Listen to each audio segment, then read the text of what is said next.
Excellences, Mesdames et Messieurs les ambassadeurs, les membres du corps diplomatique et consulaire, Mesdames et Messieurs les membres du Présidium de la Conférence nationale souveraine, Mesdames et Messieurs les membres du Haut Conseil de la République, honorables délégués et participants à la Conférence nationale souveraine, Mesdames et Messieurs,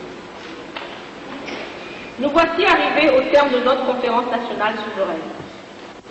Pendant 51 jours, les forces vives de notre pays ont, ensemble, conjugué leurs efforts afin de trouver la voie dans laquelle devra s'engager notre pays et son peuple.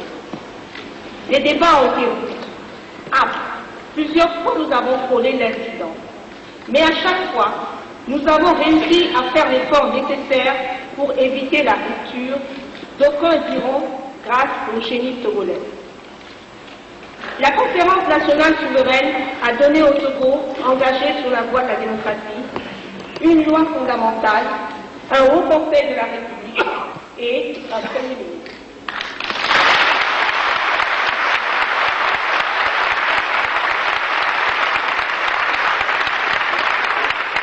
Nous souhaitons plein succès à tous, convaincus que leur succès est le succès du Togo tout entier et leur échec, notre échec. C'est le lieu d'adresser aux participants délégués, observateurs, organisateurs, notre gratitude. Nous ne saurions oublier les personnels de l'hôtel du 2 février et de la Maison de l'Unité nationale, désormais dénommés par la volonté de la Conférence nationale souveraine, Palais des Congrès de l'ONU.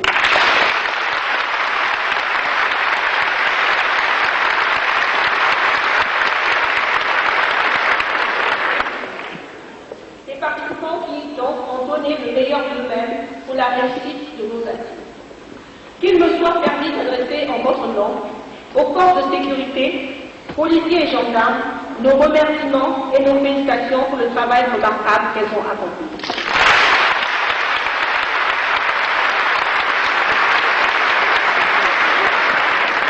Je me tourne enfin vers les journalistes et techniciens de la radio-télévision togolaise. Je leur dis en votre nom, bravo.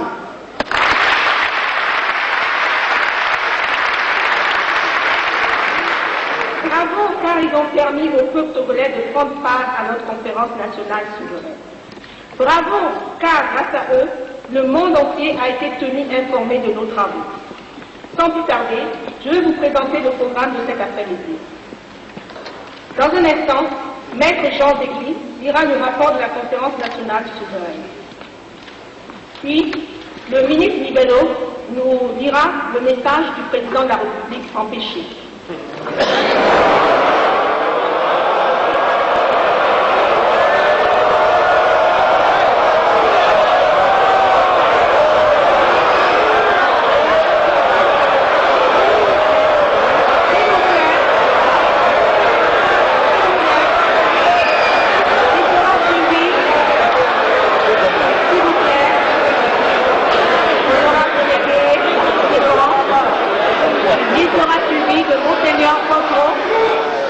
Il sera suivi de Monseigneur Quadro, président du Haut Conseil de la République, et du Premier ministre qui prononcera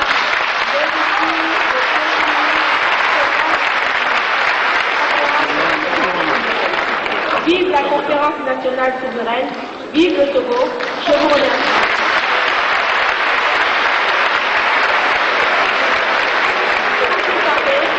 J'invite Maître Degli à prendre la parole.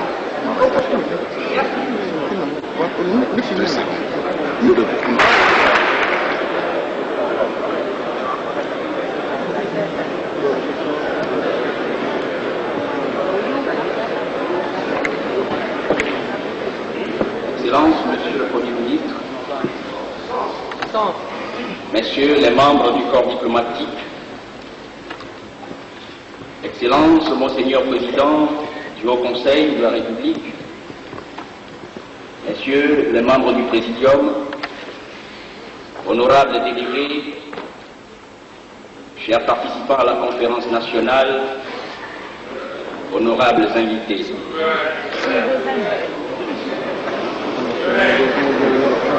Honorables invités, honorables délégués à la conférence nationale souveraine.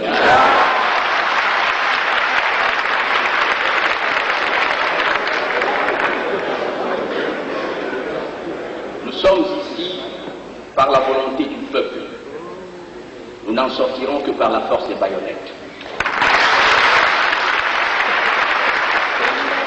C'est par ces mots de Mirabeau que, Monseigneur le Président, vous avez marqué ce lundi 15 juillet votre prise de fonction en tant que président du Présidium. Lorsque ces versets démocratiques ont retenti, chacun des délégués à ces importantes assises nationales a compris que seul le peuple détient la souveraineté et que nul corps, nul individu ne peut la confisquer ni s'en attribuer l'exercice sans son consentement.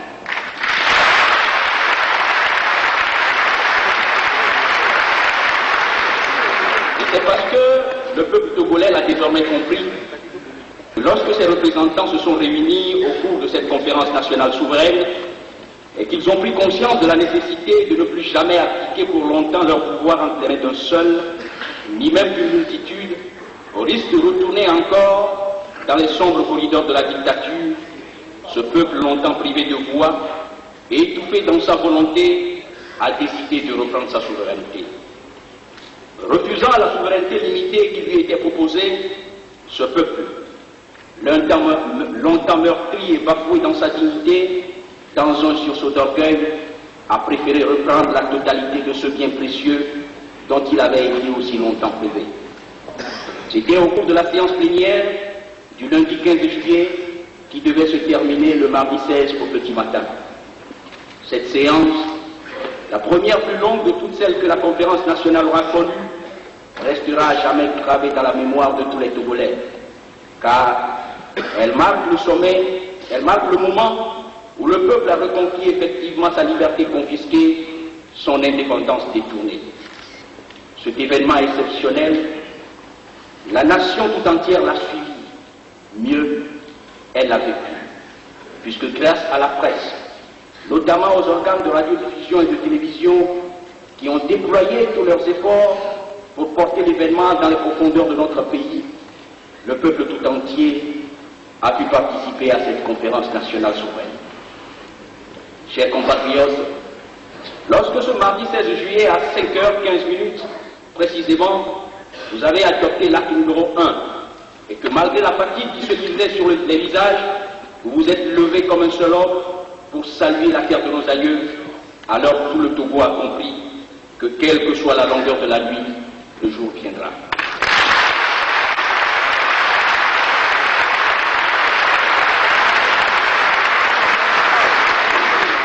Oui, peuple togolais, cette nuit au cours de laquelle tu as reconquis ta souveraineté et enterré à jamais toutes les institutions qui ont porté haut le flambeau de la dictature a été longue. Elle a été aussi longue que la marche qui t'a conduit jusqu'à cette conférence nationale qui s'apprête à rentrer désormais dans l'histoire. Mais depuis ce jour inoubliable, le désespoir a cédé la place à une nouvelle espérance, car quelque longue qu'ait été la traversée des ténèbres, tu sais désormais que ta lumière pointe à l'horizon. Nous disons il y a un instant que le chemin qui nous a conduits à ces états généraux de la nation a été long. Long et semé d'embûches, puisque pour en arriver là, il a fallu le soulèvement populaire du 5 octobre 1990, le rejet par le peuple de la commission constitutionnelle des 109, la grève des étudiants de mars 1991, la descente des femmes dans la rue. À ce stade, il faut rappeler le rôle du Fonds des associations pour le renouveau phare dans les négociations abouties à la libéralisation de la vie politique et à l'amnistie générale. Il a fallu également la création du collectif de l'opposition démocratique, le rejet par le peuple du Forum national de dialogue, la grève générale illimitée de juin, l'accord du 12 juin 1991, dont le résultat a été la convocation par décret numéro 91/179 du 25 juin 1991, modifié par décret numéro 91/182 du 2 juillet 1991 de ces assises nationales. C'est le lieu de rappeler les remerciements que vous avez adressés à tous ceux qui, de près ou de loin, spirituellement ou matériellement, ont participé à cette heureuse évolution. C'est également l'occasion de saluer la mémoire de nos compatriotes qui ont dû payer de leur vie le lourd tribut de l'avènement démocratique et d'exprimer nos condoléances aux familles éplorées, sans oublier de rendre hommage à tous ceux qui ont souffert d'une manière ou d'une autre de la répression aveugle par laquelle le despotisme a tenté en vain d'étouffer les aspirations légitimes du peuple à la liberté.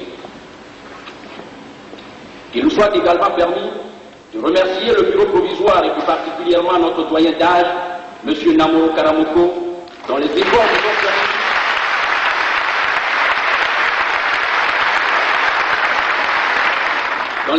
nous ont permis de déblayer le terrain et d'entrer dans le vif de nos travaux. Cependant, Monseigneur Fanoko Philippe Kodjo, c'est sous votre présidence que s'est déroulée cette conférence nationale. Pendant des jours et des semaines, vous avez conduit ce peuple qui s'est cherché pendant de si longues années aux portes de son avenir. La foi qui vous a toujours animé et votre volonté de servir la nation nous ont permis de diriger ces travaux avec la plus grande patience face à ce peuple qui, venant de redécouvrir la liberté, arrivait quelquefois à en confondre l'usus et l'abusus.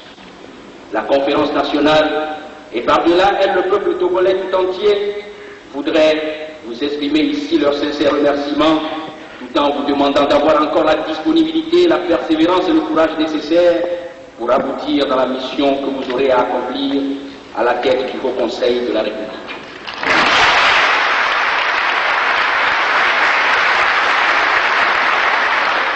Mesdames, Mesdemoiselles et Messieurs les participants à la conférence nationale, pendant ces 51 jours, du 8 juillet au 28 août 1991, vous avez, en votre qualité de représentant des diverses couches de la nation, essayé de passer au peigne fin tous les divers aspects de la vie nationale. Vos efforts ont permis de procéder au bilan de ce qui existe, de poser un diagnostic et de déceler les maux qui bloquent l'évolution de notre société afin de leur proposer des solutions. C'est ainsi que les travaux que vous avez effectués au sein des diverses commissions mises en place ont débouché sur des recommandations et des propositions concrètes. Dans les lignes qui vont suivre, nous essaierons de faire ressortir les orientations générales qui ont été dégagées par les travaux de ces commissions.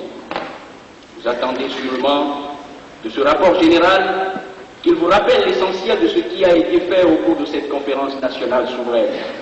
Vous permettez cependant que ces insuffisances ou ces silences puissent être comblés et complétés par les rapports des différentes commissions. Mesdames et Messieurs, les travaux de ces assises nationales ont été dominés essentiellement par les problèmes politiques et des droits de l'homme. Il aurait donc été normal que nous commencions par là. Mais dans la mesure où c'est au nom du développement économique que l'Afrique a secrété et a entretenu ces régimes monopartistes et autoritaristes, aujourd'hui contestés, ces régimes qui ont trouvé leur justification dans une théorie qui prônait le développement seulement dans un État fort, il ne serait pas mauvais de voir avant toute chose si la situation socio-économique de notre pays justifie tout le mal qui nous a été fait. Mais au-delà de cette explication, nous pensons que c'est le moment pour nous de commencer à apprendre le respect de notre devise, non pas celle qui a été inventée pendant la période des errances, mais celle que nous avons adoptée dès l'indépendance et que nous venons de réhabiliter, celle qui veut que par le travail et dans la liberté, nous construisions la patrie.